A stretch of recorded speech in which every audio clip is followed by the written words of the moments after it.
നമസ്കാരം.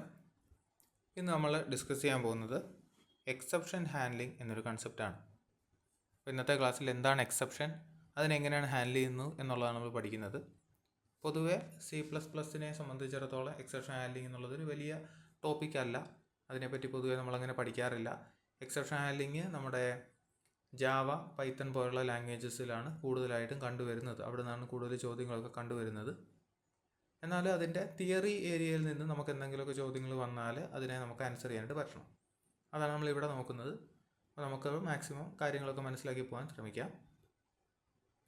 അപ്പോൾ എക്സെപ്ഷൻ ഹാൻഡ്ലിംഗിന് ശേഷം ഫയൽ പ്രോസസ്സിംഗ് എന്ന് പറയുന്ന ഒരു ചെറിയ ടോപ്പിക് കൂടെ ഉണ്ട്. അതുകൂടെ കഴിഞ്ഞാൽ നമ്മുടെ സിലബസ് കംപ്ലീറ്റ് ആവും. അപ്പോൾ എക്സെപ്ഷൻ ഹാൻഡ്ലിംഗ് പഠിക്കുന്നതിന് മുന്നേ എന്താണ് എക്സെപ്ഷൻ എന്ന് നമുക്കൊന്ന് മനസ്സിലാക്കാം. An exception is an unexpected problem that arises during the execution of a program. Our program terminates suddenly with some errors or issues. Exception എന്ന് പറയുന്നത് അപ്രതീക്ഷിതമായിട്ട് വരുന്നൊരു പ്രോബ്ലമാണ്. ഓക്കെ, ഒരു പ്രോഗ്രാം എക്സിക്യൂട്ട് ചെയ്തുകൊണ്ടിരിക്കുന്ന സമയത്താണ്, റൺ ടൈമിലാണ് എക്സെപ്ഷൻസ് വരുന്നത്. അപ്പോൾ അതൊരു അൺഎക്സ്പെക്റ്റഡ് ആണ്, നമുക്ക് മുൻകൂട്ടി അറിയാനായിട്ട് സാധിക്കില്ല. അപ്പോൾ അങ്ങനെ എക്സെപ്ഷൻ വന്നു കഴിഞ്ഞാൽ എന്താണ്, പ്രോഗ്രാമിൻ്റെ എക്സിക്യൂഷനെ ബാധിക്കും, പ്രോഗ്രാം ടെർമിനേറ്റ് ആയി പോകും. അപ്പോൾ ഇതേ ഒരു സംഭവം തന്നെയാണ് എറേഴ്സ് എന്ന പേരിൽ നമ്മൾ പഠിക്കുന്നത്, അല്ലേ? പക്ഷേ എറേഴ്സും എക്സെപ്ഷനും തമ്മിലൊരു വ്യത്യാസമുണ്ട്. എററുകൾ പലതരത്തിലുണ്ട്. നമുക്കറിയാം, സിൻറ്റാക്സ് എറർ ഉണ്ട്, റൺ ടൈം എറർ ഉണ്ട്, അല്ലേ? അങ്ങനെ പലതരത്തിൽ എറേഴ്സ് ഉണ്ട്. അപ്പോൾ അങ്ങനെയുള്ള എററുകൾ വന്നു കഴിഞ്ഞാൽ അത് നമുക്ക് റിവേഴ്സബിൾ അല്ല, അല്ലെങ്കിൽ റിക്കവറബിൾ അല്ല. എറേഴ്സ് എന്ന് പറയുന്നത് എന്താണ്, റിക്കവറബിൾ അല്ല. അപ്പോൾ നമ്മൾ പ്രോഗ്രാം എക്സിക്യൂട്ട് ചെയ്തുകൊണ്ടിരിക്കുമ്പോൾ ഒരു എറർ സംഭവിച്ചു കഴിഞ്ഞാൽ പ്രോഗ്രാം അവിടെ സ്റ്റക്കായിപ്പോയി, അല്ലേ? അപ്പോൾ അതിൻ്റെ എക്സിക്യൂഷൻ ടെർമിനേറ്റ് ആയിപ്പോയി. അപ്പോൾ ആ പ്രോഗ്രാം റൺ ടൈമിൽ തന്നെ നമുക്കതിനെ കറക്റ്റ് ചെയ്യാൻ പറ്റുമോ? പറ്റില്ല. പിന്നെ നമ്മൾ വന്നിട്ട് സോഴ്സ് കോഡ് വേണ്ട തിരുത്തലുകളൊക്കെ വരുത്തി കൊടുത്താലേ പറ്റൂ.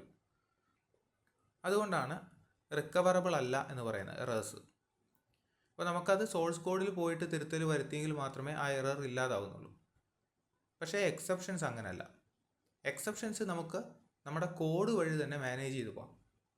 അപ്പോൾ നമ്മൾ പ്രോഗ്രാം റൺ ചെയ്തുകൊണ്ടിരിക്കുമ്പോൾ അൺഎക്സ്പെക്റ്റഡ് ആയിട്ടുള്ള സിറ്റുവേഷൻ വന്നു, അതാണ് ഒരു എക്സെപ്ഷൻ എന്ന് പറയുന്നത്. പക്ഷേ എക്സെപ്ഷൻ നമുക്ക് നമ്മുടെ പ്രോഗ്രാമിലെ കോഡ് വഴി തന്നെ മാനേജ് ചെയ്തുകൊണ്ട് പോകാൻ പറ്റും. എറേഴ്സ് പോലെയല്ല. എറേഴ്സ് വന്നു കഴിഞ്ഞാൽ നമുക്ക് എക്സിക്യൂഷൻ അവിടെ നിർത്തിയിട്ട് പോയി കോഡിൽ വേണ്ട തിരുത്തലുകൾ വരുത്തി വീണ്ടും റൺ ചെയ്യണം. പക്ഷേ എക്സെപ്ഷൻ അങ്ങനെയല്ല. എക്സെപ്ഷൻ വന്നാൽ അതിനെ ഹാൻഡിൽ ചെയ്യാനുള്ള കാര്യങ്ങൾ നമുക്ക് പ്രോഗ്രാമിൽ തന്നെ പറഞ്ഞു കൊടുക്കാം. അപ്പോൾ റൺ ടൈമിൽ എക്സെപ്ഷൻ വന്നാലും പ്രോഗ്രാം തന്നെ അതിനെ ഹാൻഡിൽ ചെയ്തോളൂ, നമ്മൾ പ്രത്യേകിച്ചൊന്നും ചെയ്യേണ്ട കാര്യമില്ല. അതാണ് ഇത് തമ്മിലുള്ളൊരു പ്രധാന വ്യത്യാസം. Exceptions occur during the running of the program. അപ്പോൾ നമുക്ക് എറേഴ്സ് കമ്പൈൽ ടൈമിൽ വരാം, റൺ ടൈമിൽ വരാം. പക്ഷേ എക്സെപ്ഷൻ എന്ന് പറയുന്നത് റൺ ടൈമിലായിരിക്കും വരുന്നത്. എക്സെപ്ഷൻസ് രണ്ട് തരത്തിലാണ് നമ്മൾ പൊതുവെ പറയുന്നത്, സിങ്ക്രണസ് ആയിട്ടും അസിങ്ക്രണസ് ആയിട്ടും. Exceptions that happen when something goes wrong because of A mistake in the input data, അതിനെയാണ് സിങ്ക്രണസ് എക്സെപ്ഷൻ എന്ന് വിളിക്കുന്നത്. അതായത് സിങ്ക്രണസ് എക്സെപ്ഷൻ എന്ന് പറഞ്ഞാൽ യൂസർ കൊടുക്കുന്ന ഒരു ഇൻപുട്ട്, ആ ഇൻപുട്ട് അപ്രതീക്ഷിതമായൊരു ഇൻപുട്ടാണ്, ഒട്ടും പ്രതീക്ഷിക്കാത്ത ഒരു ഇൻപുട്ടാണ്, ഇൻവാലിഡ് ആയിട്ടൊരു ഇൻപുട്ടാണ്. അത് കാരണം ഒരു എക്സെപ്ഷൻ വരികയാണെങ്കിൽ അതിനെയാണ് സിങ്ക്രണസ് എക്സെപ്ഷൻ എന്ന് വിളിക്കുന്നത്. അപ്പോൾ അത് യൂസർ ഇൻപുട്ടുമായിട്ട് ബന്ധപ്പെട്ടിരിക്കുന്നു. ഓക്കെ, ഇപ്പോൾ ഡിവിഷൻ ബൈ 0 എക്സെപ്ഷനാണ് വരുന്നതെങ്കിൽ ഇപ്പോൾ രണ്ട് നമ്പേഴ്സിനെ ഡിവൈഡ് ചെയ്യണം, നമ്മൾ രണ്ടാമത്തെ നമ്പർ 0 കൊടുത്തു കഴിഞ്ഞാൽ അതൊരു എക്സെപ്ഷന് കാരണമാകും. ഓക്കെ, അപ്പോൾ അത് ഇൻപുട്ടുമായിട്ട് ബന്ധമില്ലേ? ഉണ്ട്.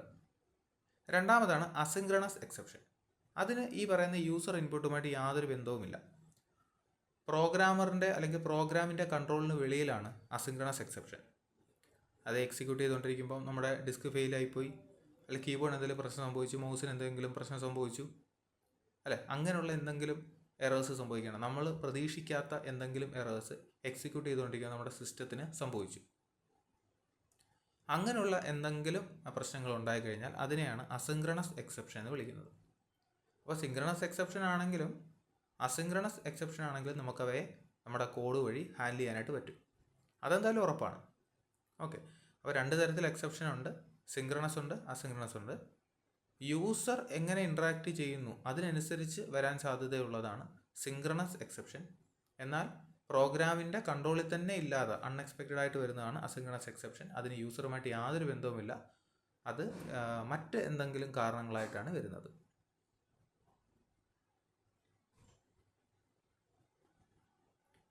ഇനി എങ്ങനെയാണ് ഈ എക്സെപ്ഷനെ ഹാൻഡിൽ ചെയ്യുന്നത്? എക്സെപ്ഷൻ ഹാൻഡ്ലിംഗ് എന്താണെന്നുള്ള കാര്യം നമുക്ക് നോക്കാം. The process of handling exceptions is called exception handling. Okay, അപ്പോൾ നമുക്ക് എറേഴ്സിനെ കറക്റ്റ് ചെയ്യുന്ന ഡീബഗ്ഗിംഗ് അല്ലേ എന്ന് പറയുന്ന പോലെ എക്സെപ്ഷൻ ഹാൻഡിൽ ചെയ്യുന്നതിനെ നമ്മൾ സിമ്പിളായി എക്സെപ്ഷൻ ഹാൻഡ്ലിംഗ് എന്നുള്ള പേരിൽ വിളിക്കുന്നു. Using the exception handling mechanism, the control from one part of the program where the exception occurred can be transferred to another part of the code. Exception handling എന്താണ് ചെയ്യുന്നതെന്ന് ചോദിച്ചാൽ, നമ്മൾ സാധാരണഗതിയിൽ ഇൻട്രപ്റ്റ് സർവീസ് റൂട്ടീൻസിനെ പറ്റിയൊക്കെ പഠിക്കാറില്ല operating സിസ്റ്റത്തിൽ. എന്തെങ്കിലും ഒരു error വരുന്ന സമയത്ത് കൺട്രോൾ ഇൻട്രപ്റ്റ് സർവീസ് റൂട്ടീനിലേക്ക് ട്രാൻസ്ഫർ ചെയ്യും.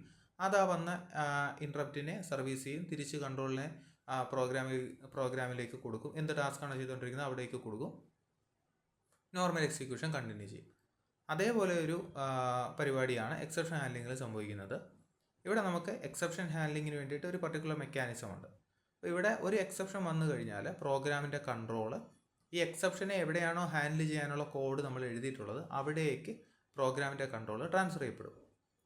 ദെൻ ആ കോഡ് എക്സെപ്ഷൻ ഹാൻഡിൽ ചെയ്യാൻ വേണ്ട കാര്യങ്ങളൊക്കെ തന്നെ ചെയ്യും, സ്റ്റേറ്റ്മെൻറ്റ്സ് ഒക്കെ തന്നെ എക്സിക്യൂട്ട് ചെയ്യും. അതിനുശേഷം നോർമൽ പ്രോഗ്രാം എക്സിക്യൂഷൻ കണ്ടിന്യൂ ചെയ്യും.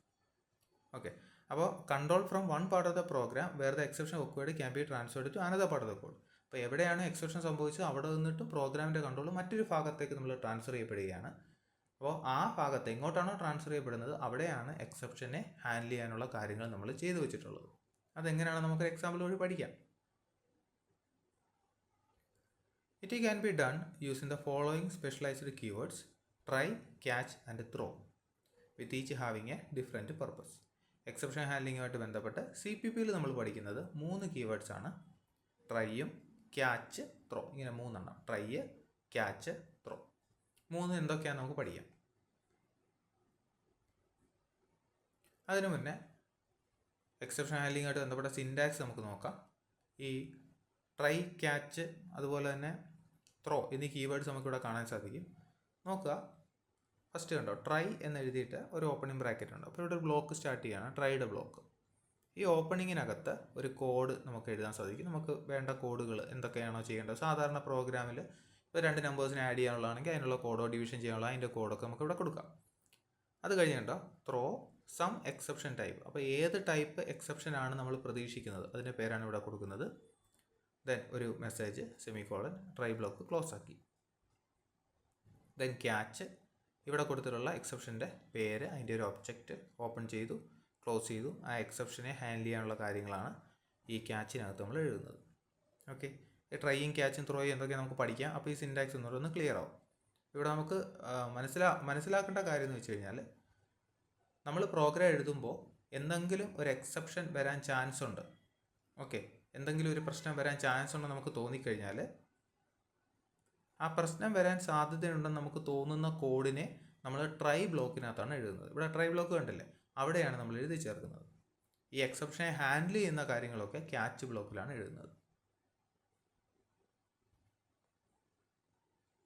ട്രൈ ബ്ലോക്ക് നോക്കാം. The try keyword represents a block of code that may throw an exception placed inside try block. അപ്പോൾ ട്രൈ ബ്ലോക്കിനകത്ത് നമുക്ക് വേണ്ട എന്തൊക്കെയാണ് നമ്മുടെ പ്രോഗ്രാമിനെ കൊണ്ട് ചെയ്യിപ്പിക്കാൻ പോകുന്നത് ആ സ്റ്റേറ്റ്മെൻറ്റ്സ് ഒക്കെ നമുക്ക് കൊടുക്കാനായിട്ട് സാധിക്കും. പക്ഷേ അത് ചെയ്യുന്ന സമയത്ത് ഒരു എക്സെപ്ഷൻ വരാൻ ചാൻസ് ഉണ്ടോ നമ്മൾ ഗസ് ചെയ്യാണ്. സോ അങ്ങനെ എക്സെപ്ഷൻ വരാൻ ചാൻസ് ഉള്ള ആ കോഡുകളൊക്കെ നമ്മൾക്ക് എന്താണോ ചെയ്യേണ്ടത് ആ കോഡുകളൊക്കെ തന്നെ ട്രൈ ബ്ലോക്കിനകത്ത് കൊടുക്കുകയാണ്. It is followed by 1 or more catch blocks. Try ബ്ലോക്കിന് ശേഷം ഉടൻ തന്നെ വരുന്ന അടുത്ത ബ്ലോക്ക് ക്യാച്ച് ബ്ലോക്സ് ആയിരിക്കും. ഒന്നോ ഒന്നിലധികമോ ക്യാച്ച് ബ്ലോക്കുകൾ ചെയ്യാൻ പറ്റും. If an exception occurs try block throws an exception. ഒരു എക്സെപ്ഷൻ വന്നു കഴിഞ്ഞാൽ എന്താ സംഭവിക്കുക, ഈ ട്രൈ ബ്ലോക്ക് ആ എക്സെപ്ഷനെ ത്രോ ചെയ്യും. ത്രോ എന്താ നമുക്ക് നോക്കാം. An exception in C++ can be thrown using throw keyword. അപ്പോൾ ട്രൈക്ക് അകത്ത് ഞാനിപ്പോൾ ഒരു ഡിവിഷൻ ചെയ്യുന്നതിന് വേണ്ടി 2 ഇൻപുട്ട് നമ്പേഴ്സിൻ്റെ ഇൻപുട്ട് സ്വീകരിക്കാനുള്ള സ്റ്റേറ്റ്മെൻറ്റ്സോ കൊടുത്തു. അത് കഴിഞ്ഞ് അവയെ ഡിവൈഡ് ചെയ്യുന്നതിനുള്ള ആ സ്റ്റേറ്റ്മെൻറ്റ് ഞാൻ കൊടുത്തു. ഓക്കെ, അപ്പോൾ ഡിവൈഡ് ചെയ്യുന്നുള്ള സ്റ്റേറ്റ്മെൻറ്റും കൊടുത്തു. അപ്പോൾ രണ്ടാമത്തെ നമ്പർ 0 ആയി കഴിഞ്ഞാൽ അവിടെ ഡിവിഷൻ ബൈ 0 എക്സെപ്ഷൻ വരാനുള്ള ചാൻസ് ഉണ്ട്. സോ ആ എക്സെപ്ഷനെ ഞാൻ അവിടെ നിന്ന് ത്രോ ചെയ്യുന്നു. ഓക്കെ, എക്സെപ്ഷൻ വന്നു കഴിഞ്ഞാൽ എന്ത് ചെയ്യണം, അവിടെ നിന്ന് ത്രോ ചെയ്യണം. അപ്പോൾ ട്രൈ ബ്ലോക്കിനകത്ത് ഉപയോഗിക്കുന്നതാണ് ഈ ത്രോ എന്ന് പറയുന്ന കീവേഡ് എന്ന് പറയുന്നത്. അപ്പോൾ എക്സെപ്ഷൻ ഞാൻ അവിടെ നിന്ന് ത്രോ ചെയ്യാൻ വേണ്ടിയിട്ട് ഉപയോഗിക്കുന്നതാണ് ത്രോ ചെയ്യുക എന്ന് മീൻ ചെയ്യുന്നത് എന്താണ്? എക്സെപ്ഷനെ ഹാൻഡിൽ ചെയ്യുന്നതിന് ഞാൻ കുറച്ച് കാര്യങ്ങൾ എഴുതി വെച്ചിട്ടുണ്ട് ക്യാച്ച് ബ്ലോക്കിൽ. അവിടേക്ക് എത്തിച്ചു കൊടുക്കണം, എൻ്റെ പ്രോഗ്രാമിൻ്റെ കൺട്രോളിൽ എത്തിച്ചു കൊടുക്കണം. അതിനുവേണ്ടി ഞാൻ ഉപയോഗിക്കുന്ന കീവേഡാണ് throw. An exception in C++ can be thrown using throw keyword. When a program encounters a throw statement, then it immediately terminates the current function and starts finding a matching catch block to handle the thrown exception. അപ്പോൾ ഈ throw എന്ന് പറയുന്നത് കണ്ടു കഴിഞ്ഞാൽ, throw statement കണ്ടു കഴിഞ്ഞാൽ execution അവിടെ വെച്ച് നിർത്തും. അപ്പോൾ ഈ ത്രോയ്ക്ക് ശേഷം കുറേ സ്റ്റേറ്റ്മെൻറ്റ്സ് കാണും, അതിനെ ഒന്നും എക്സിക്യൂട്ട് ചെയ്യത്തില്ല. ട്രൈ ബ്ലോക്കിനകത്ത് ത്രോയ്ക്ക് ശേഷവും ത്രോ സ്റ്റേറ്റ്മെൻറ്റിന് ശേഷവും കുറേ സ്റ്റേറ്റ്മെൻറ്റ്സ് കാണും, ആ സ്റ്റേറ്റ്മെൻറ്റ്സിൽ ഒന്നും എക്സിക്യൂട്ട് ചെയ്യില്ല. ഈ ഒരു എക്സെപ്ഷൻ വന്നു, ഈ ത്രോ സ്റ്റേറ്റ്മെൻറ്റ് കണ്ടു കഴിഞ്ഞാൽ ഉടൻ തന്നെ കൺട്രോൾ അവിടെ നിന്നിട്ട് ട്രാൻസ്ഫർ ചെയ്യും. എങ്ങോട്ട് ട്രാൻസ്ഫർ ചെയ്യും? ക്യാച്ച് ബ്ലോക്കിലോട്ടായിരിക്കും ട്രാൻസ്ഫർ ചെയ്യുന്നത്. ആ പർട്ടിക്കുലർ എക്സെപ്ഷനെ ഹാൻഡിൽ ചെയ്യാൻ വേണ്ടിയിട്ട് നമ്മൾ എവിടെയാണോ ക്യാച്ച് ബ്ലോക്ക് എഴുതി വെച്ചിട്ടുള്ളത് അവിടേക്ക് ട്രാൻസ്ഫർ ചെയ്യപ്പെടും. Multiple catch statements can be used to catch different types of exception thrown by try block. അപ്പോൾ ഈ ട്രൈ ബ്ലോക്കിനകത്ത് ഒന്നിലധികം എക്സെപ്ഷൻസിന് വേണ്ട ത്രോ നമുക്ക് കൊടുക്കാൻ സാധിക്കും. അതിനെ ഓരോന്നിനെയും ഹാൻഡിൽ ചെയ്യുന്നതിന് നമുക്ക് പ്രത്യേകം ക്യാച്ച് ബ്ലോക്സ് എഴുതാനും സാധിക്കും.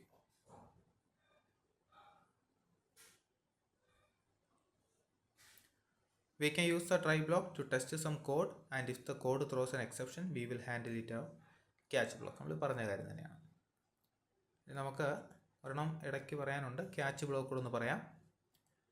The catch statement represents a block of code that is executed when a particular exception is thrown from the try block. നമ്മൾ ഓൾറെഡി പറഞ്ഞതാണ്, ട്രൈ ബ്ലോക്കിനകത്താണ് എക്സെപ്ഷൻ വരാൻ സാധ്യതയുള്ള സ്റ്റേറ്റ്മെൻറ്റ്സ് നമ്മൾ കൊടുക്കുന്നത്. എക്സെപ്ഷൻ വന്നു കഴിഞ്ഞാൽ ത്രോ ചെയ്യപ്പെടും, അതിനെ ക്യാച്ച് ചെയ്ത് ഹാൻഡിൽ ചെയ്യുന്നതിന് വേണ്ടിയിട്ടാണ് നമ്മൾ ക്യാച്ച് ബ്ലോക്കിനെ ഉപയോഗിക്കുന്നത്. അപ്പോൾ എക്സെപ്ഷനെ യഥാർത്ഥത്തിൽ ഹാൻഡിൽ ചെയ്യപ്പെടുന്നത് എവിടെയാണ്? ക്യാച്ച് ബ്ലോക്കിനകത്താണ്. ഒരു എക്സെപ്ഷൻ വന്നാൽ എന്തൊക്കെയാണ് ചെയ്യേണ്ടതെന്ന് എഴുതി വെച്ചിട്ടുള്ളത് ക്യാച്ച് ബ്ലോക്കിലാണ്. The code to handle the exception is written inside the catch block. അത് തന്നെയാണ്. The try and catch keywords are in pairs. അത് ട്രൈ ബ്ലോക്ക് ഉണ്ടെങ്കിൽ ക്യാച്ച് ബ്ലോക്ക് ഉണ്ടായിരിക്കും എന്നുള്ള മീനിങ് തന്നെയാണ് ആ എഴുതിയിട്ടുള്ളത്. മനസ്സിലായല്ലോ? അപ്പോൾ എക്സെപ്ഷൻ ഹാൻഡ്ലിങ്ങുമായിട്ട് ബന്ധപ്പെട്ട 3 കീവേഡ്സ് പഠിച്ചിട്ടുണ്ട്: ട്രൈ, ക്യാച്ച്, ത്രോ. നമുക്കൊരു ചെറിയ എക്സാമ്പിളിലൂടെ നോക്കാം. നോക്കിക്കൊള്ളുക. ആദ്യം ഫംഗ്ഷൻ ഓപ്പൺ ചെയ്തിട്ടുണ്ട്. ഇൻറ്റ് മെയിൻ ഫംഗ്ഷനാണ്. ജസ്റ്റ് ഒരു സിമ്പിൾ കോഡാണ് കേട്ടോ, ഒബ്ജക്റ്റ് അങ്ങനത്തെ കാര്യങ്ങളൊന്നും ഉപയോഗിച്ചിട്ടൊന്നുമില്ല. ദെൻ ആ മെയിൻ ഫംഗ്ഷനകത്ത് ആദ്യം ഞാൻ ഒരു വേരിയബിളിനെ ക്രിയേറ്റ് ചെയ്തു. എക്സ് എന്ന വേരിയബിൾ -1 വാല്യൂ കൊടുത്തിട്ടുണ്ട്. അത് കഴിഞ്ഞ് സി ഔട്ട് ബിഫോർ ട്രൈ, എന്നിട്ട് ട്രൈ ബ്ലോക്ക് ഉണ്ട്. ട്രൈ ബ്ലോക്കിനകത്ത് ഒരു ഇഫ് ഉണ്ട്. ട്രൈ ബ്ലോക്ക് ക്ലോസ് ചെയ്തു. ക്യാച്ച് ബ്ലോക്ക് ഉണ്ട്, അത് ക്ലോസ് ചെയ്യുന്ന വെളിയിൽ ഒരു സ്റ്റേറ്റ്മെൻ്റ് ഉണ്ട്. ദെൻ എൻ്റയർ ഫംഗ്ഷൻ ക്ലോസ് ആയി. അപ്പോൾ എക്സിക്യൂഷൻ എങ്ങനെയാണെന്നുള്ളത് നമുക്ക് മനസ്സിലാക്കാം. ആദ്യം ഇൻറ്റ് മെയിൻ ഓപ്പൺ ആയി. അതിനകത്ത് എന്താ ഉള്ളത്? ഇൻറ്റ് എക്സ് ഈക്വൽ ടു -1. അപ്പോൾ എക്സ് എന്നൊരു ഇൻറ്റിജർ വേരിയബിൾ ക്രിയേറ്റ് ആയി, അതിൽ -1 എന്ന വാല്യൂ സ്റ്റോർ ആയി. അത് കഴിഞ്ഞിട്ട് സി ഔട്ട് ബിഫോർ ട്രൈ, ഇത് നമുക്ക് ഡിസ്പ്ലേ ആവും. അപ്പോൾ സ്ക്രീനിൽ എന്ത് വരും? ബിഫോർ ട്രൈ എന്നുള്ള ഔട്ട്പുട്ട് വരും. അത് കഴിഞ്ഞ് ട്രൈ ബ്ലോക്ക് കണ്ടു കഴിഞ്ഞാൽ മനസ്സിലാക്കുക, അതിനകത്ത് എഴുതിയിട്ടുള്ള സ്റ്റേറ്റ്മെൻറ്റ്സ് എക്സെപ്ഷൻ വരാൻ ചാൻസ് ഉള്ളതാണ്. Okay, C out inside try. Okay, inside try. അപ്പോൾ ഈ ഇത് വരത്തില്ല, ഇത് ഡിസ്പ്ലേ ആവും. If X is less than 0, X 0 ചെറുതാണെങ്കിൽ ആ ഇഫിനകത്ത് ത്രോ എക്സിനെ ത്രോ ചെയ്യാൻ പറഞ്ഞിട്ടുണ്ട്. ഇവിടെ ഒരു എക്സെപ്ഷൻ നെയിമൊന്നുമല്ല കൊടുത്തിട്ടുള്ളത്, സിമ്പിൾ എക്സാമ്പിൾ ആയതുകൊണ്ടാണ് ഇങ്ങനെ എഴുതിയിട്ടുള്ളത്, വർക്കിംഗ് മനസ്സിലാവാൻ. അതിന് താഴെ സി ഔട്ട് ആഫ്റ്റർ ത്രോ, അത് കഴിഞ്ഞ് ഇഫ് ക്ലോസ് ചെയ്തു, അതിന് താഴെ ട്രൈ ബ്ലോക്കും ക്ലോസ് ചെയ്തു. അപ്പോൾ നമുക്ക് ആദ്യം ബിഫോർ ട്രൈ എന്നുള്ളത് ഡിസ്പ്ലേ ആയിട്ടുണ്ട്. ട്രൈ ബ്ലോക്കിനകത്ത് കയറിയപ്പോൾ ഇൻസൈഡ് ട്രൈ, അപ്പോൾ ബിഫോർ ട്രൈയും ഡിസ്പ്ലേ ആയി, താഴെ ഇൻസൈഡ് ട്രൈയും ഡിസ്പ്ലേ ആയി. എക്സ് ലെസ് ദാൻ 0 ശരിയാണോ? -1 ലെസ് ദാൻ 0 ശരിയല്ലേ? ശരിയാണെങ്കിൽ എന്ത് ചെയ്യാനാണ് പറഞ്ഞേക്കുന്നത്? ത്രോ എക്സിനെ ത്രോ ചെയ്യും. ത്രോ ചെയ്യുന്ന എക്സിനെ ക്യാച്ച് ചെയ്യുന്ന എവിടെ? ഇവിടെ ക്യാച്ച് ബ്ലോക്ക് ഉണ്ടല്ലേ, ക്യാച്ച് ഇൻഡെക്സ്. അപ്പോൾ ഇവിടുന്ന് ത്രോ ആയി വന്ന എക്സിനെ ഇവിടെ ക്യാച്ച് ചെയ്തു. ക്യാച്ചിനകത്ത് സി ഔട്ട് എക്സെപ്ഷൻ കോഡ്. അപ്പോൾ ആദ്യം ബിഫോർ ട്രൈ, പിന്നെ ഇൻസൈഡ് ട്രൈ ഡിസ്പ്ലേ ആയി, അതിനുശേഷം എക്സെപ്ഷൻ കോഡ് എന്ന് ഡിസ്പ്ലേ ആയി. ക്യാച്ച് ക്ലോസ് ആയി, അതിന് താഴെ എന്തുണ്ട്? C out after catch. അപ്പോൾ നോർമൽ എക്സിക്യൂഷൻ കണ്ടിന്യൂ ചെയ്യുകയാണ്, അതും കൂടി ഡിസ്പ്ലേ ആയി, ക്ലോസ് ആയി. ഓക്കെ, ഇങ്ങനെയാണ് റിസൾട്ട് വരുന്നത്. അപ്പോൾ ആഫ്റ്റർ ത്രോ എന്നുള്ള സ്റ്റേറ്റ്മെൻറ്റ് ഇവിടെ ഡിസ്പ്ലേ ആകുമോ? ആവില്ല. കാര്യം എന്താണ്? ഇവിടെ -1 ലെസ് ദാൻ 0, അതിനുശേഷം ത്രോ എക്സ്. ഇവിടെ ത്രോ വന്നു കഴിഞ്ഞാൽ ഉടൻ തന്നെ കൺട്രോൾ ഇങ്ങോട്ട് പോയി, കൺട്രോൾ പിന്നെ തിരിച്ചു വരില്ല. അപ്പോൾ അതുകൊണ്ട് തന്നെ താഴെയുള്ള ആഫ്റ്റർ ത്രോ എന്ന സ്റ്റേറ്റ്മെൻറ്റ് എക്സിക്യൂട്ട് ആവില്ല. ക്യാച്ചിൽ പോയി ക്യാച്ചിനകത്തെ സ്റ്റേറ്റ്മെൻറ്റ് എക്സിക്യൂട്ട് ആവും. അതിന് ബാക്കി എന്തൊക്കെയുണ്ടോ അതെല്ലാം കണ്ടിന്യൂ ആവുകയാണ് ചെയ്യുന്നത്. ഓക്കെ, ഒരു സിമ്പിൾ എക്സാമ്പിളിലൂടെ നമുക്ക് എന്താണ് ഇതിനകത്തെ വർക്കിംഗ് എന്നുള്ളത് നമുക്ക് മനസ്സിലായിട്ടുണ്ട്. ഡീപ്പായിട്ട് നമ്മൾ പോകുന്നില്ല, ഓരോ എക്സെപ്ഷൻസ് എടുത്ത് വെച്ചിട്ട് എങ്ങനെയാണ് ഇത് വർക്ക് ചെയ്യുന്ന കാര്യങ്ങളെ പറ്റി നമ്മൾ പോകുന്നില്ല. ഇവിടെ നമുക്ക് ജസ്റ്റ് ആ കൺസെപ്റ്റ് എന്താണെന്ന് മാത്രം മനസ്സിലാക്കിയാൽ മതിയാവും. ഓക്കെ, അപ്പോൾ എന്താണെന്നുള്ളത് നിങ്ങൾക്ക് മനസ്സിലായിട്ടുണ്ട്.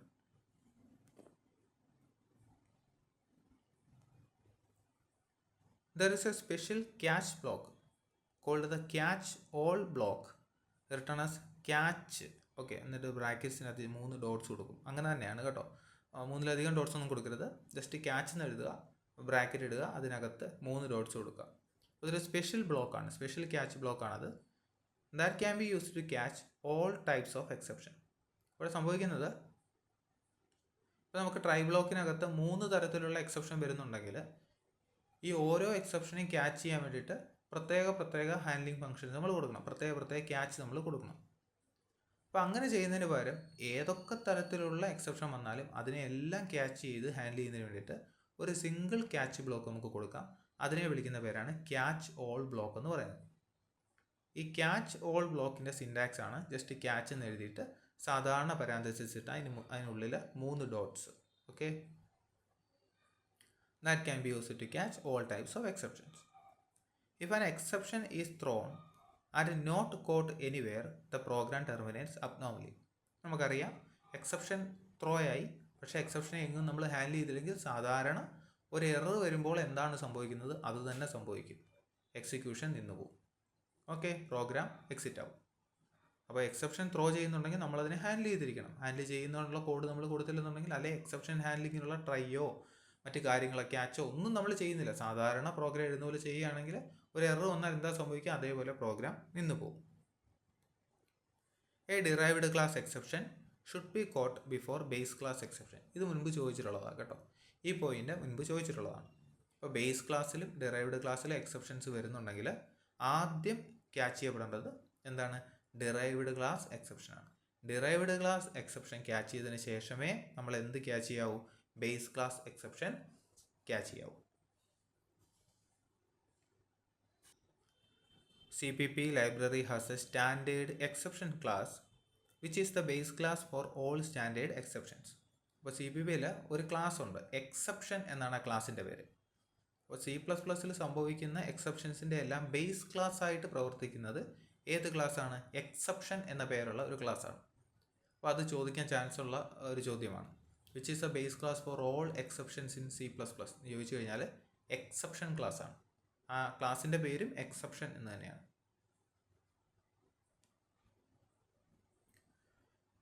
When an exception is thrown, all objects created inside the enclosing try block are destroyed before the control is transferred to the catch block.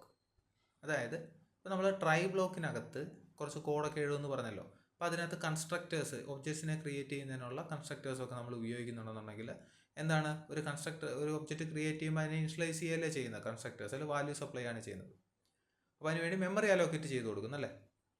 അപ്പോൾ അങ്ങനെ ട്രൈ ബ്ലോക്കിനകത്ത് കൺസ്ട്രക്റ്റേഴ്സിൻ്റെ കാര്യങ്ങൾ നമ്മൾ കൊടുത്തിട്ടുണ്ടെങ്കിൽ ഈ പറയുന്ന ഒരു എക്സെപ്ഷൻ എറൈസ് ആയി കഴിഞ്ഞാൽ ട്രൈ ബ്ലോക്കിനകത്ത് ഒരു ക്യാച്ച് സ്റ്റേറ്റ്മെൻറ്റ്, ഒരു ത്രോ വരുമ്പോഴാണല്ലോ എക്സെപ്ഷൻ ത്രോ ചെയ്യപ്പെടുന്നത് അല്ലേ, അവിടുന്ന് കൺട്രോൾ പോകുന്നത്. അപ്പോൾ ഒരു ത്രോ സ്റ്റേറ്റ്മെൻറ്റ് കണ്ടു കഴിഞ്ഞാൽ ഈ അലോക്കേറ്റ് ചെയ്ത് കൊടുത്ത അല്ലെങ്കിൽ ഈ ഒബ്ജക്ട്സിനെ അലോക്കേറ്റ് ചെയ്ത് കൊടുത്ത മെമ്മറി ഫ്രീ ആക്കിയതിന് ശേഷം മാത്രമേ കൺട്രോൾ ട്രാൻസ്ഫർ ചെയ്യൂ എന്നാണ് എഴുതിയിട്ടുള്ളത്. ഓക്കെ, അതാണ് all objects created inside the enclosing try block are destroyed before the control is transfer to the catch block. ഇപ്പോൾ നമ്മൾ പ്രോഗ്രാമിൽ കൺസ്ട്രക്ടറും ഡിസ്ട്രക്ടറും ഉപയോഗിക്കുന്നുണ്ടെന്ന് കരുതുക. അപ്പോൾ ട്രൈ ബ്ലോക്കിനകത്ത് കൺസ്ട്രക്ടർ വെച്ചിട്ട് നമ്മൾ എന്തെങ്കിലും ഒരു മെസ്സേജ് ഡിസ്പ്ലേ ചെയ്യിക്കുന്നുണ്ടോ, കൺസ്ട്രക്ടറിനകത്ത് എന്തെങ്കിലും ഒരു മെസ്സേജ് ഡിസ്പ്ലേ ചെയ്യിച്ചു എന്ന് കരുതുക. അപ്പോൾ നമ്മൾ എക്സിക്യൂട്ട് ചെയ്യുമ്പോൾ ട്രൈ ബ്ലോക്കിൻ്റെ എക്സിക്യൂഷൻ ആരംഭിച്ചു. സോ കൺസ്ട്രക്ടർ ഇൻവോക്ക് ആയിരുന്നു, ഒരു ഒബ്ജക്റ്റ് ക്രിയേറ്റ് ചെയ്തപ്പോൾ എന്തായി, കൺസ്ട്രക്ടർ ഇൻവോക്ക് ആയി. അത് ട്രൈ ബ്ലോക്കിനകത്ത് ചെയ്തിരിക്കുന്നതെന്ന് കരുതുക. സോ ആദ്യം നമുക്ക് ആ കൺസ്ട്രക്ടറിനകത്ത് എന്താണോ മെസ്സേജ് കൊടുത്തത് അത് നമുക്ക് ഡിസ്പ്ലേ ആയി. ഓക്കെ, അത് കഴിഞ്ഞിട്ട് നമ്മളൊരു ഡിസ്ട്രക്ടർ നമ്മൾ കൊടുത്തിട്ടുണ്ട്, പക്ഷേ ഡിസ്ട്രക്ടറിനെ നമ്മൾ ഇൻവോക്ക് ചെയ്യുന്നുണ്ടോ, ഇല്ല. ഓട്ടോമാറ്റിക്കലി മെമ്മറി ഡിഅലോക്കേറ്റ് ചെയ്യുന്ന സമയത്താണ്, ഒബ്ജക്റ്റ് ഡിസ്ട്രോയ് ചെയ്യുന്ന സമയത്ത് ഓട്ടോമാറ്റിക്കലി ഡിസ്ട്രക്ടർ ഇൻവോക്ക് ചെയ്യുകയാണ് ചെയ്യുന്നത്. നമ്മൾ പ്രത്യേകം കൊടുക്കേണ്ട കാര്യമില്ല. അപ്പോൾ അത് ഈ കൺസ്ട്രക്ടറിനകത്തുള്ള മെസ്സേജ് നമുക്ക് കിട്ടി, അതിനുശേഷം ഒരു എക്സെപ്ഷൻ വരുന്നു, അതിനെ ത്രോ ചെയ്യുന്നു. അപ്പോൾ ത്രോ ചെയ്ത് കൺട്രോൾ ട്രാൻസ്ഫർ ചെയ്യുന്നു. ആ ട്രാൻസ്ഫർ ചെയ്യുന്നതിന് തൊട്ട് മുന്നേ ആയിട്ട് ഡിസ്ട്രക്ടർ കൂടി ഇൻവോക്ക് ആവും. അപ്പോൾ ഡിസ്ട്രക്ടറിനകത്ത് നമ്മൾ എന്ത് മെസ്സേജ് ആണോ കൊടുത്തിട്ടുള്ളത് അതും കൂടെ നമുക്ക് കാണാൻ സാധിക്കും. അതിനുശേഷമായിരിക്കും ക്യാച്ച് ബ്ലോക്കിനകത്തുള്ള സ്റ്റേറ്റ്മെൻറ്റ് എക്സിക്യൂട്ട് ചെയ്യും, അതിനകത്തുള്ള കാര്യങ്ങൾ നമുക്ക് കാണാൻ സാധിക്കുകയും ചെയ്യുന്നത്. മനസ്സിലായോ? അപ്പോൾ ഇതിൻ്റെ ഒരു മനസ്സിലാക്കേണ്ട കാര്യം എന്ന് വെച്ച് കഴിഞ്ഞാൽ, ഇപ്പോൾ ട്രൈ ബ്ലോക്കിനകത്ത് നമ്മൾ ഒബ്ജക്റ്റ് ക്രിയേഷൻ നടക്കുന്നുണ്ടെങ്കിൽ ഈ ക്രിയേറ്റ് ചെയ്തതിനെല്ലാം ഡിസ്ട്രോയ് ചെയ്തതിന് ശേഷം മാത്രമേ ക്യാച്ച് ബ്ലോക്കിൽ നിന്നും കൺട്രോൾ ട്രാൻസ്ഫർ ചെയ്യപ്പെടുന്നുള്ളൂ എന്നുള്ളതാണ് നമ്മളിവിടെ മനസ്സിലാക്കേണ്ടത്. Okay. Exceptions may break the structure or flow of the code as multiple invisible exit points are created in the code, which makes the code hard to read and debug. ഇപ്പോൾ exception handling കൺസെപ്റ്റുകൾ നമ്മൾ അതിനകത്ത് ഉപയോഗിക്കുന്നുണ്ടെങ്കിൽ, പ്രോഗ്രാമിൽ ഉപയോഗിക്കുന്നുണ്ടെങ്കിൽ programme understand ചെയ്യാൻ കുറച്ച് ബുദ്ധിമുട്ടായിരിക്കും, debugging കുറച്ച് പ്രയാസമായിരിക്കും. കാര്യം ഇതിൻ്റെ കൺട്രോൾ ഫ്ലോ അങ്ങോട്ടും ഇങ്ങോട്ടുമൊക്കെ മാറില്ലേ. അപ്പോൾ ഒരു ത്രോ വരുമ്പോഴത്തേന് കൺട്രോൾ ഫ്ലോ നേരെ അടുത്തടത്തേക്ക് പോകുന്നു. അപ്പോൾ ചില സ്റ്റേറ്റ്മെൻറ്റ്സ് നമുക്കവിടെ സ്കിപ്പായി പോകുന്നു, മിസ്സായി പോകുന്നു, അങ്ങനെ ചില പ്രശ്നങ്ങളൊക്കെ ഉണ്ടാകാനുള്ള സാധ്യതയുണ്ട്. അപ്പോൾ അതുകൊണ്ട് തന്നെ ഡീബഗ്ഗിങ് കുറച്ച് ബുദ്ധിമുട്ടാണ് എക്സെപ്ഷൻ ഹാൻഡ്ലിംഗ് നമ്മൾ ഉപയോഗിക്കുമ്പോൾ. The new exception can be defined by overriding and inheriting exception class functionally. നമുക്ക് പുതിയ എക്സെപ്ഷൻസിനെ ക്രിയേറ്റ് ചെയ്യാം. യൂസർ ഡിഫൈൻഡ് എക്സെപ്ഷൻസിനെ ക്രിയേറ്റ് ചെയ്യുന്നതിന് വേണ്ടിയിട്ട് നമുക്ക് എക്സെപ്ഷൻ എന്ന ക്ലാസ്, ഞാൻ ഓൾറെഡി പറഞ്ഞു, എല്ലാ എക്സെപ്ഷൻസിൻ്റെയും പേരന്റ് ക്ലാസ് ഓ ബേസ് ക്ലാസ് ആണ് എക്സെപ്ഷൻ എന്ന ക്ലാസ്. ഈ ക്ലാസ്സിനെ ഓവർറൈഡ് ചെയ്യുകയോ അല്ലെങ്കിൽ നമുക്ക് ഇൻഹെറിറ്റ് ചെയ്തുകൊണ്ടൊക്കെ തന്നെ നമുക്ക് യൂസർ ഡിഫൈൻഡ് എക്സെപ്ഷൻസ് ഉണ്ടാക്കാം. ജസ്റ്റ് മനസ്സിലാക്കി വെച്ചാൽ മാത്രം മതി, നമ്മൾ എങ്ങനെയാണെന്ന് നമ്മൾ കാര്യങ്ങൾ നോക്കുന്നില്ല. അപ്പോൾ ഇന്ന് നമ്മൾ നോക്കിയത് CPPയിലെ എക്സെപ്ഷൻ ഹാൻഡ്ലിങ്ങിനെ പറ്റിയാണ്. അപ്പോൾ ഇവിടെ നമുക്ക് വരുന്ന കീവേഡ്സിനെ പറ്റി നമ്മൾ പഠിച്ചിട്ടുണ്ട്. ഒരു എക്സെപ്ഷൻ വരുമ്പോൾ എങ്ങനെയാണ് അതിനെ ഹാൻഡിൽ ചെയ്യുന്നത്, അതിൻ്റെ ഫ്ലോ നമ്മൾ മനസ്സിലാക്കിയിട്ടുണ്ട്. അപ്പോൾ ഇത് വളരെ ചെറിയൊരു ടോപ്പിക്കാണ്, അങ്ങനെ ചോദ്യങ്ങൾ കണ്ടിട്ടില്ല. പിന്നെ ഈ ബേസ് ക്ലാസ്, ഡിറൈവ്ഡ് ക്ലാസ് വരുമ്പോൾ ആദ്യം ഏതാണ് ഹാൻഡിൽ ചെയ്യപ്പെടുന്നത്, അങ്ങനെ ഒരു സ്റ്റേറ്റ്മെൻറ്റ് ഞാൻ കണ്ടിട്ടുണ്ട്. അപ്പോൾ ഇതിൽ നിന്ന് കോഡൊക്കെ വരാൻ ചാൻസ് ജാവ മേഖലയിൽ നിന്നാണെന്ന് തോന്നുന്നു. കോഡ് വരാൻ ചാൻസ്, ഇവിടെ നിന്ന് അങ്ങനെ കോഡ് റിലേറ്റഡ് ചോദ്യങ്ങൾ ചോദിക്കാനുള്ള സാധ്യതയില്ല. എന്തായാലും ഇതിൻ്റെ കൺസെപ്റ്റ് ഒന്ന് മനസ്സിലാക്കി വെക്കുക, ഓരോ സ്റ്റേറ്റ്മെൻറ്റ് എന്താണെന്ന് മനസ്സിലാക്കി വെക്കുക. എക്സെപ്ഷനും അതുപോലെ എറേഴ്സും തമ്മിലുള്ള വ്യത്യാസവും നിങ്ങൾക്ക് ക്ലിയർ ആയെന്ന് കരുതുന്നു. ഇനി നമുക്ക് ഫയൽ ഹാൻഡ്ലിംഗ് ആണ് നോക്കാനുള്ളത്. CPPയിൽ ഫയൽ ഹാൻഡ്ലിംഗ് അങ്ങനെ ഡീപ്പായിട്ടൊന്നും ഇല്ല, ജസ്റ്റ് വളരെ കുറച്ച് ഒരു 3-4 സ്ലൈഡിൽ തീരാവുന്ന കാര്യമേ ഉള്ളൂ. പക്ഷേ ഞാൻ സിയിൽ ഫയൽ ഹാൻഡ്ലിങ്ങിലെ കുറച്ച് കാര്യങ്ങളുണ്ട്, അതുകൂടെ നമുക്കിവിടെ പറയാമെന്ന് ഞാൻ കരുതുന്നു. അപ്പോഴേ അതിൽ നിന്ന് ചോദിച്ചാൽ നമുക്ക് എഴുതാൻ പറ്റണമല്ലോ, അപ്പോൾ അതുകൊണ്ട് നമുക്ക് അങ്ങനെ ചെയ്യാം. ഓക്കെ, അപ്പോൾ അടുത്ത ക്ലാസ്സിൽ നമുക്ക്